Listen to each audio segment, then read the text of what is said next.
Hey! Comment il est? Bienvenue sur la Gadian Family. Et oui, bienvenue dans une vidéo spéciale. Oui, parce qu'aujourd'hui on répond à vos questions. On a demandé à Zot en fait sous un post Instagram d'écrire des questions. Donc là, nous les poser, nous va répondre. Et nous ça fait un FAQ. Alors, il y a eu une question, c'est êtes-vous arrivés en France en même temps? Non, nous ne sommes pas arrivés en même temps. Mais on est arrivés la même année. En fait, Parce que moi, mon école commençait au mois d'août. Donc, je suis arrivé au mois de juillet. Donc, j'ai passé un mois de vacances à peu près chez la famille ici. Et moi, en fait, je suis arrivée au mois d'août pour faire une rentrée en septembre. Donc, ça suit un petit peu l'autre question. Benjamin à l'armée, update du vlog de la dernière fois. Et après, la question, c'est comment tu l'as vécu, Alex? Donc, peut-être expliquer juste vite fait pourquoi tu es à l'armée. Donc, j'ai passé un concours, en fait, à La Réunion.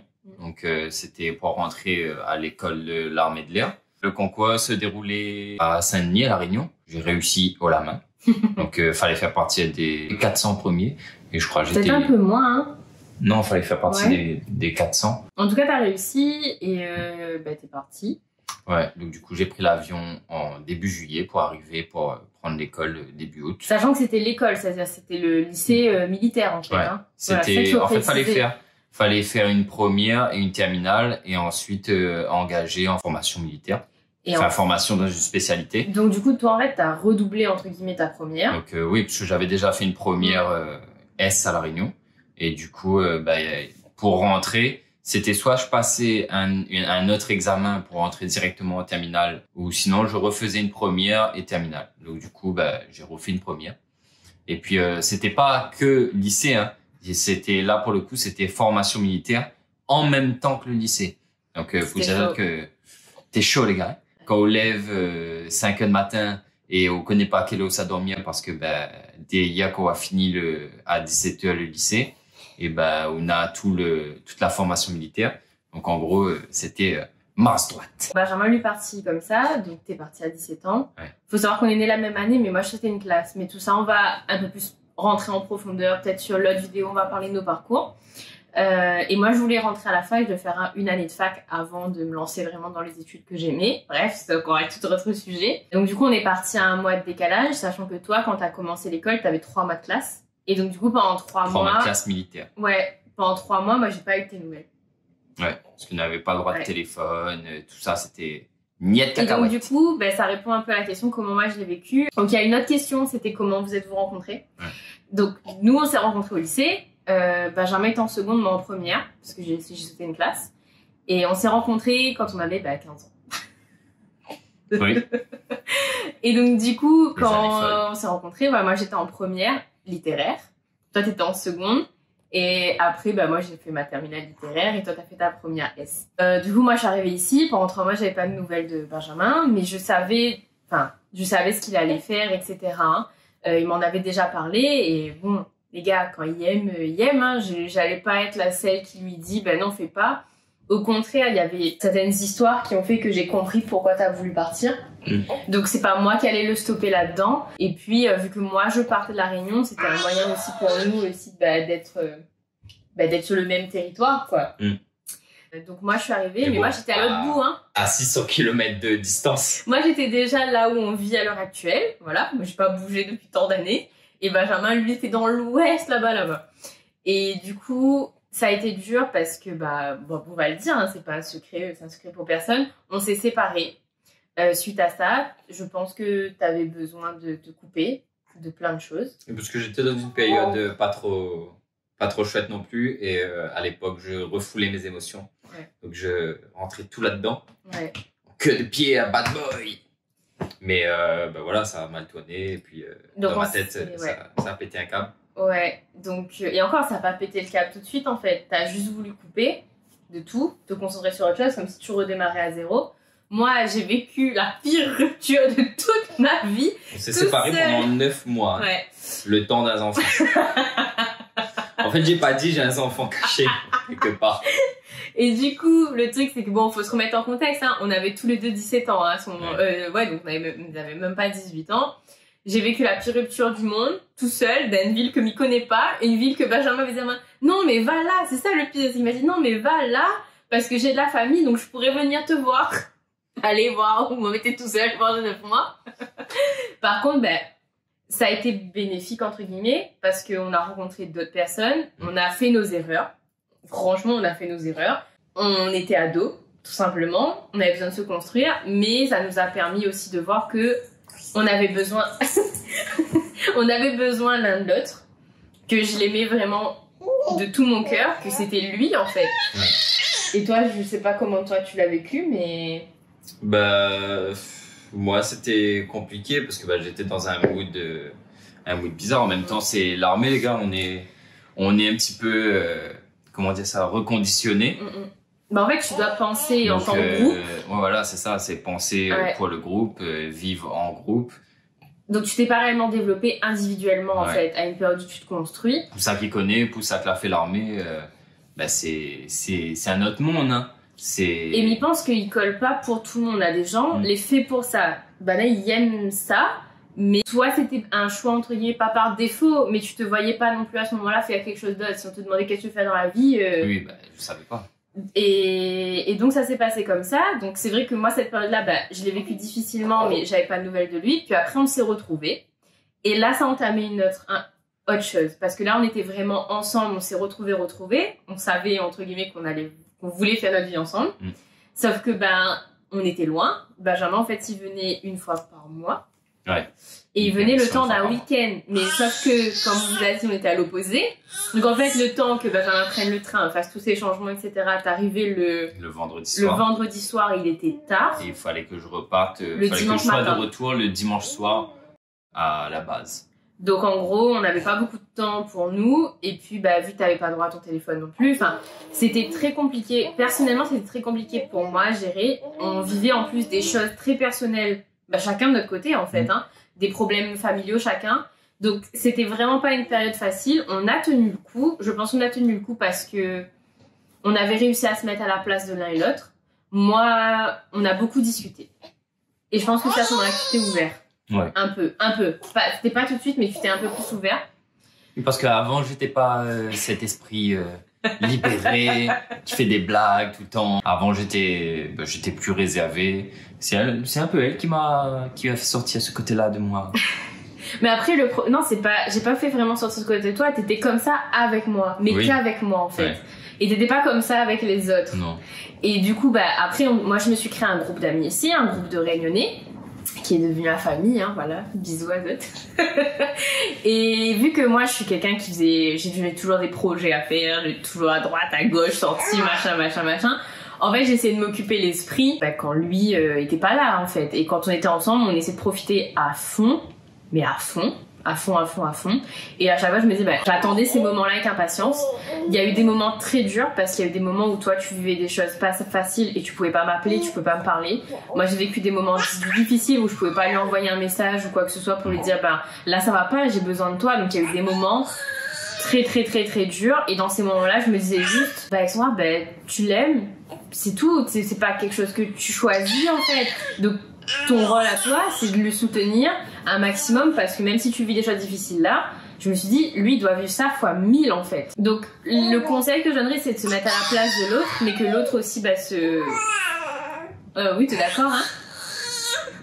Et que l'autre se mette à la place. Désolée si la réponse est un peu longue, mais on va expliquer vraiment tous les tenants et aboutissants, entre guillemets, par rapport à ça. Parce que c'est des détails qu'on va pas forcément rentrer dedans dans notre parcours, en fait. Oui. Donc la question, elle est vraiment très bien. Donc honnêtement, on peut pas dire qu'on l'a bien vécu cette période. Mais il y avait des choses très personnelles qui se passaient de nos côtés. Si tu devais rester là-bas, je t'aurais soutenu. Et vu que tu avais décidé de partir, je t'ai quand même aussi soutenu en fait. Ça n'a pas été simple, voilà, pour plusieurs choses, mais je pense que ça nous a rendus plus forts.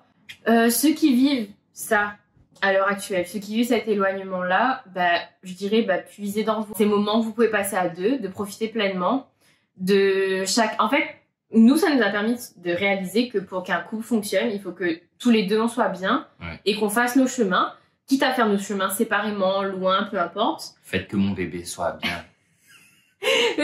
Même si c'était pour faire les chemins séparément, il fallait qu'on arrive à s'épanouir chacun de notre côté pour pouvoir construire quelque chose de solide ensemble. Donc à partir du moment où on s'est dit ça, c'est tout. Moi, j'avançais dans mes projets, Benjamin avançait dans ses projets. Et on avait besoin de se construire aussi. Voilà, comme on dit, bah tiens, bollarde pas. C'est dans les moments difficiles que on a su grandir, qu'on a su avoir de la maturité dans notre couple. Et je pense que si on n'avait pas vécu ces moments difficiles-là, on n'en serait pas là aujourd'hui. Comment on l'a rencontré et notre bon début, c'était comment? Donc on a rencontré au lycée, ça nous l'a dit. Notre bon début, c'était comment? Mais c'était folklorique, hein.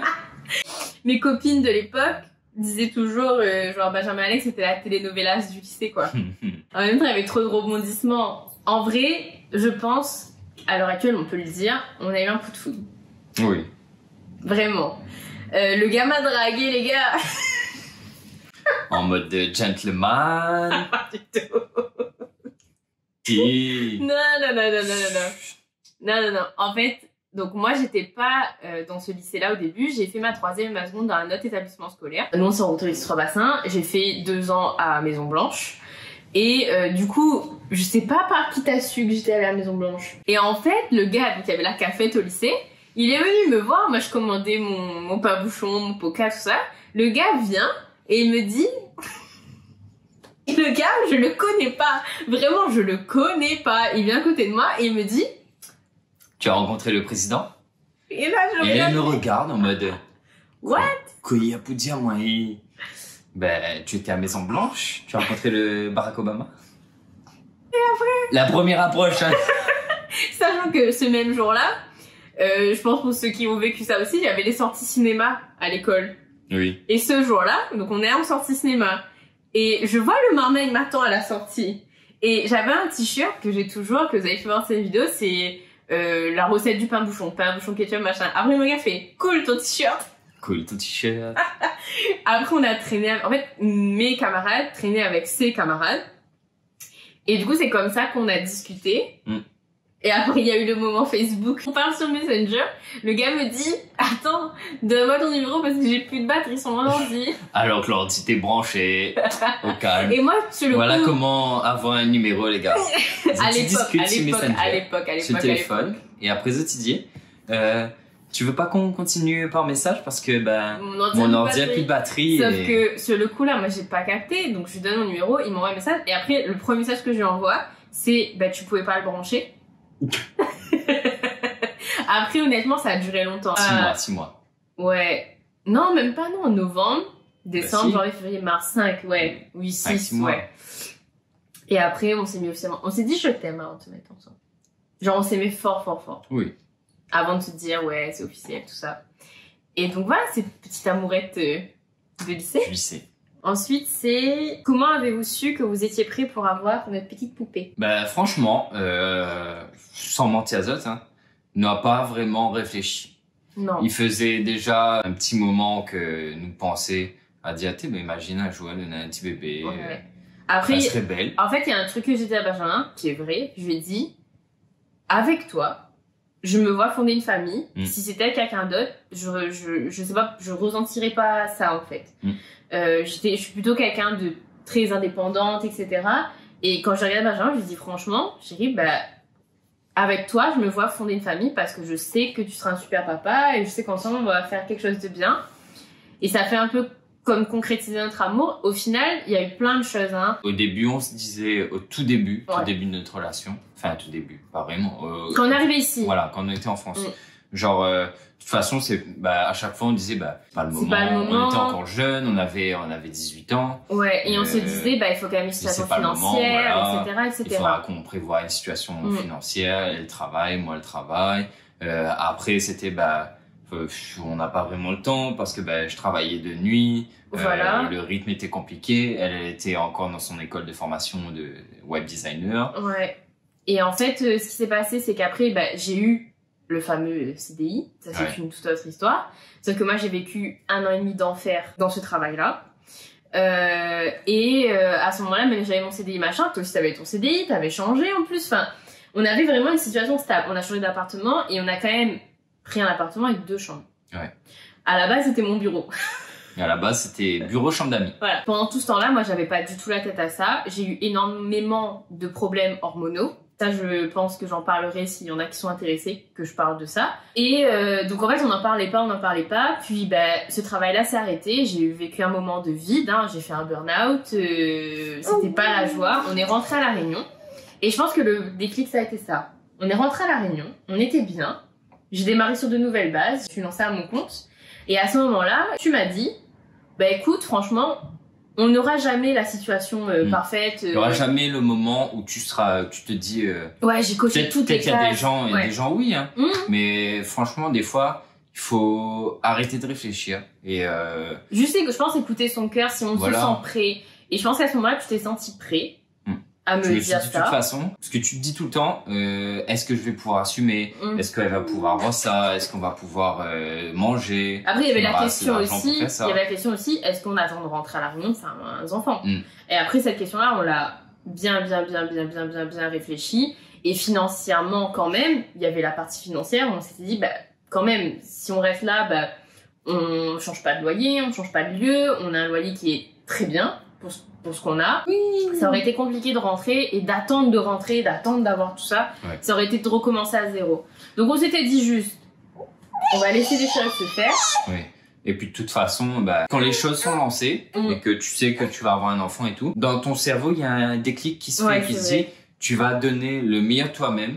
Tu vas te donner à 1000% pour que ce petit bout de chou ait tout ce qu'il faut, et tout ce qu'il faut, en bonne santé. Jade, c'est mini-nous, c'est la fusion de nous deux. Et en fait, quand elle est arrivée, on vous dit honnêtement, c'est comme si elle avait toujours été là. Ouais, c'est comme si j'ai toujours dit que c'était mon évidence. Complet. Ouais, voilà. C'est ça. Donc voilà un petit peu.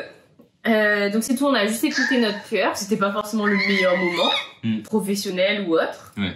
Et au final, elle nous booste en fait dans le projet. Ouais. Pourquoi Zotli en France? Pour le côté pro ou juste un choix? Zotli a l'air beaucoup attaché à Zotil. Pourquoi Zotil retourne pas? Et bonne journée à vous trois. Bonne journée à toi aussi. Elle a expliqué un petit peu. Et elle pour les études et moi pour à la base pour faire l'école. Et après, les choses se sont déroulées. Moi, j'ai envie de préciser un truc, c'est que on avait envie de découvrir le monde, on avait envie de se débrouiller par nous-mêmes, on avait... Franchement, moi personnellement, j'avais besoin de voir autre chose en fait. J'avais besoin de me détacher de tout ça, de couper le cordon et tout. Après, de toute façon, les études que je voulais faire, il n'y avait pas La Réunion. Après, le fait d'être restée, pour l'instant, c'est un choix. Parce que financièrement, ici, avec ce qu'on a, on vit bien. On roule pas sur l'or, mais on vit bien. Mais la question d'année en année se pose. Oui. Après, on n'a jamais dit qu'on allait finir notre vie ici. Peut-être que ça va changer, peut-être dans 1 an, dans 2 ans, dans 5 ans. Peut-être qu'on va vouloir rentrer, mais pour l'instant, on a toujours cette envie de se dire on va rentrer. Mais après, c'est la vie qui est plus chère là-bas. Après, c'est vrai que moi, professionnellement, je peux bouger. Ça, y a pas de... J'ai pas d'attache. Maintenant, c'est Benjamin aussi. Et peut-être qu'en développant nos projets, c'est des choses qui vont arriver. Voilà. Je pense qu'à l'heure actuelle, il y a encore des raisons qui font qu'on reste ici. Il faut savoir un truc, c'est que on a construit notre vie d'adulte ici. Et c'est ça le traquenard, je dirais. C'est qu'on nous pousse un petit peu à partir pour faire nos études, etc. Mais au final, on y va à une année de notre vie qui est tellement charnière que c'est ici que j'ai eu mon indépendance, c'est ici que j'ai géré mes courses, c'est ici que j'ai géré plein de choses. Et en fait, on a pris aussi des habitudes ici et je pense que le jour où on va rentrer, même si comme il dit, si c'est un cri du cœur, un appel du cœur de rentrer, parce que nos proches aussi vieillissent, on a envie d'être à leur côté, nos habitudes on les a plus là-bas, parce qu'on a été habitués là à rentrer en vacances, mais pas à y vivre encore. Donc je pense que si à un moment donné on décide de rentrer, il faudrait qu'on reste plusieurs mois à La Réunion avant de décider si vraiment c'est ce qu'on veut ou pas, parce que c'est pas un choix que tu prends comme ça. Et puis, donc après un changement de bavoir, machin, je reprends. Et puis, il y a des gens qu'on a rencontrés ici, on s'est attachés. Là, ça va être aussi difficile de partir, de dire au revoir à nos amis, de dire au revoir à cette vie qu'on a construite là. Donc en fait, je pense que c'est un cheminement. Peut-être que là, le chemin est en train de se faire dans nos têtes. Après, oui, on adore notre île. Franchement, on veut représenter La Réunion à fond. Et j'ai envie aussi, c'est ça le truc, c'est que depuis que Jade est arrivée, j'ai de plus en plus envie de rentrer, moi personnellement. Pour ma famille, pour elle, pour qu'elle découvre plein de trucs. Ça, je pense que ça va être un tout autre sujet. Parce qu'il y aurait beaucoup de choses à dire sur nous, comment on a grandi à La Réunion. Et moi, j'ai un peu des inquiétudes sur comment elle va grandir ici. C'est tout, je pense, ça fait son petit bout de chemin. Comme j'avais dit dans un des vlogs, quand certaines questions à vos réponses, vous la trouvez plus et vous trouvez plus le bonheur d'être là, Après, je pense aussi que comparé à d'autres personnes, on a eu la chance de rentrer à plusieurs reprises à La Réunion. Ouais. Mais des fois, on sent que le besoin est là et ça fait partie de nous. Donc, rayonnons en tant que Réunionnais, partout où on peut être. Les Rayonnais nous rayonnent. Autre question. Je crois que c'est la dernière et il y a plein de questions dans celle-là. C'est quoi votre projet? Benji, ton boulot, il plaît à vous? Quelles études vous l'a fait? Alex, comment on fait pour gérer le boulot, la maison avec Jade? Et est-ce que Zot, il compte mettre Ali en crèche ou chez la nounou? Et est-ce que Zot il arrive à trouver des moments pour retrouver à Zot? Benji, est-ce que ton boulot, il plaît à vous?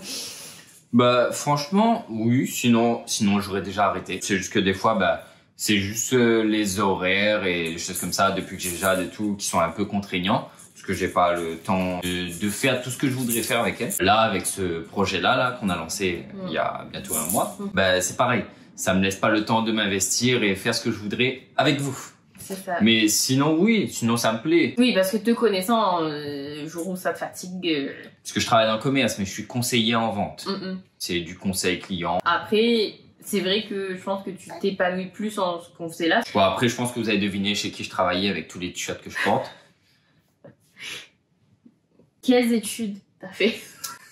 Écoute, moi j'ai fait un master en communication commerciale. Non, c'est pas vrai. Non, j'ai juste mon bac. J'ai bougé ma fesse, je me suis dit allez, il faut que je bosse. J'ai bossé chez Quick. Et après je me suis dit je vais pas bosser chez Quick toute ma vie. J'ai envie de faire autre chose. Donc j'ai postulé au culot alors que j'avais aucune expérience dans la vente. De pas t'apporter de luxe. Ouais, voilà. J'avais juste le chat et le contact client. Donc du coup, j'ai postulé au culot, aux Galeries Lafayette. J'ai mon ancienne responsable qui m'a donné cette chance chez American Vintage et j'ai kiffé. Franchement, c'était les 1 an et demi de boulot que j'ai kiffé de ouf. Ouais. Avec ma responsable, on s'entendait super bien, on a été une équipe de 2. Et ça s'est très bien déroulé. Et après, on est venu me démarcher dans une autre marque, très réputée aussi. Et j'ai accepté. Et depuis, je suis toujours dedans. Alex, comment on fait pour gérer le boulot, la maison et Jade? Les compliqués. C'est une question d'organisation. On a des gros moments de craquage. Si un conseil que vous donnez peut-être à toutes les mamans ou parents en général qui vivent ça à pas savoir et tout, moi je me mets beaucoup la pression et des fois faut que ça sorte. J'ai de la chance d'avoir un partenaire de vie qui m'aide beaucoup après quand il rentre du boulot et tout, mais c'est vrai que la plus grosse partie c'est moi qui gère. C'est dur, des fois elle est avec moi en écharpe, en porte-bébé, l'ordinateur t'es là, le téléphone t'es là, l'autre est en train de faire ses affaires. C'est un cyborg. Si toi Terminator, dis Arnold Schwarzenegger, fais attention parce que ça c'est cyborg de poids. Il y a des moments, m'y mettre à ma condition et m'y connaît quoi il faut m'y faire. Et puis c'est tout, s'il y a des moments où elle a besoin. Le fait que moi elle est à mon compte, il permet à moi aussi de dire ok stop, c'est pas grave, je refais ça plus tard, je gère mon horaire et je peux être à 100% avec elle. Le nombre de fois Benjamin elle rentre du boulot, il me ramasse à la petite cuillère les gars, vraiment je montre peut-être pas ça mais il y a des moments où j'ai besoin de faire sortir mes émotions, je sais où est ma limite. Tu donnes vraiment. Il fait que manger à 8h du matin. Mais il y a des moments où il faut avoir beaucoup de café, beaucoup de courage. Un autre conseil, il faut pas avoir peur de demander de l'aide. Là en ce moment c'est un peu compliqué parce que on peut pas avoir des gens. Donc je prends sur moi. Mais il faut savoir, des fois j'ai des amis, je sais que je peux les appeler, je peux pleurer un bon coup. Apprendre à lâcher prise, c'est pas chose facile pour moi. C'est pas une honte, tout le monde. Il y a plein de personnes qui s'occupent de leurs enfants toute seule, sans crèche, sans rien, et qui disent ah c'est super et tout ça, alors qu'en vrai il vit un super calvaire parce que c'est pas toujours facile. Que on va la retraiter de mauvaise mère, etc. Moi j'ai du mal à gérer. C'est pas une honte les gars. Moi j'ai du mal à gérer des fois parce que je me dis dès que je fais un moindre truc qu'il faut pas, je me dis est-ce que je suis une bonne maman, peut-être que là je bosse trop, peut-être je m'occupe pas assez d'elle, si je m'occupe trop d'elle je me dis peut-être que j'avance pas dans mon boulot personnellement. J'ai eu une grosse phase où je savais plus qui j'étais. Faut pas se mettre la pression. Là j'essaye juste de gérer ce que je peux gérer. Les choses que je peux pas gérer, c'est tout, je peux pas gérer. Petit à petit, c'est des choses qui vont se faire. Donc, ça répond un peu à la question de est-ce qu'elle est à la crèche ou à la nounou? Non. On a fait ce choix que, vu que je suis à la maison, de gérer les deux. J'ai toujours dit que le jour où j'aurai un enfant, il fallait que je sois à mon compte. C'est pas chose facile, mais c'est un choix que on a essayé de faire. Est-ce que Zot arrive à trouver des moments pour retrouver Azot? Bah oui les gars, il faut faire des efforts. Vous inquiétez pas pour ça. Alors, pas tout le temps. On a eu des phases où, avec le projet qu'on mène là, c'est compliqué. Ouais. Il faut savoir, des fois, prendre sur soi. Il faut trouver des moments. Après, honnêtement, on a un bébé qui est calme. J'ai pas eu un accouchement difficile. J'ai pas eu un retour d'accouchement difficile. Donc, c'est vrai que on s'est équilibré les rôles dès le début. Ouais. Et donc, ça nous permettait d'être pas fatigués, etc. Et c'est tout. Même si des fois, on se prend la tête, hein, comme tous les couples, hein, mais bon, voilà. Oui. Et je réponds, là, la dernière question aussi, c'était c'est quoi votre projet? Donc il y a plein de choses qui arrivent. On a réellement envie de développer tout ça. On a envie de faire un truc qu'on aime, un projet commun. On s'est dit, depuis qu'on a Jade, on veut lui montrer que si elle a un rêve là, qu'elle y aille à fond. Qu'elle ait pas honte de montrer qui elle est. Qu'elle se dise, voilà, on a un exemple à suivre peut-être, de pas avoir peur de prendre des risques. On n'a rien à perdre à essayer. On aime ce qu'on est en train de faire. Pour l'instant, on vit pas de ça. Du tout, hein. On a chacun nos boulots. Mais si un jour on aimerait continuer ça à fond. Le réflexe! Il y a plein de choses qui arrivent en 2021. Quand on va reprendre les vlogs. Plein d'idées qui arrivent. Donc pour l'instant, c'est vrai qu'on n'en dit pas plus. C'est du teasing. Mais c'est vrai que ça serait des moyens de soutenir ce qu'on fait, de soutenir un peu notre contenu. Ouais. Et de pouvoir peut-être petit à petit justement en vivre simplement. Moi je me vois pas arrêter mon activité entièrement, mais toi si demain on te donne l'opportunité de faire que ça et de créer du contenu, de créer des choses, de partager des choses avec les gens, toi tu signes quoi. Franchement ouais, je pense que au début ce serait peut-être de passer à mi-temps, donc pour pouvoir justement avoir plus de temps pour s'investir dans ce projet là, pour s'investir là-dedans. Et que moi, ça me laisse le temps aussi de m'investir dans des projets pro à côté. Surtout pour que Alexandra puisse avoir un petit peu plus de temps vraiment concentré, focus pour conclure des projets. Et après, petit à petit, on verra ce que ça donne. Oui. De toute façon, qui n'essaie rien n'a rien. Ouais. Donc on n'a rien à perdre à essayer. Et puis même si on échoue, on aura vu une belle aventure. Voilà. C'est même pas un échec en fait, parce qu'on a tenté le truc. Ouais. Et c'est vrai que ça nous plaît énormément. On s'investit beaucoup de notre temps aussi là-dedans. J'espère que ça se voit, que ça se ressent. Notre objectif de toute façon, c'est d'être 100% de nous. D'être 100% de nous, de communiquer des bonnes vibes. Voilà, je pense que nous, on n'avait pas grand monde à qui peut-être s'identifier entièrement, pleinement. Ouais. Et c'est quelque chose qu'on a envie de développer. Et il y a plein de petits trucs qui arrivent. Franchement, je vous jure, petits. En vrai, c'est du boulot. Ouais. Mais il y a plein de choses qui arrivent. Restez connectés. S'il y avait d'autres questions que vous posez ou quoi par rapport à tout ça, n'hésitez pas à les mettre en commentaire. Sur ce, ça a été un plaisir de répondre à vos questions. Franchement. Attends, je vais roter. Mais on mettra dans le texte. On coupera pas cette scène. 100% nous à Jazza. Et donc, sur ce, si ça vous a plu, pareil, hein, lâchez un petit like, ça fait toujours plaisir. Oui. N'hésitez pas à commenter. Merci en tout cas pour tous vos messages, pour tous vos retours. Ça nous touche, ça nous booste 10 fois plus. Je le dis à chaque fois, mais en vrai, c'est ce que je pense, donc voilà. En tout cas, prenez soin de Zot. Lâchez un sub, active la cloche, et puis on retrouve ça très vite. Peace.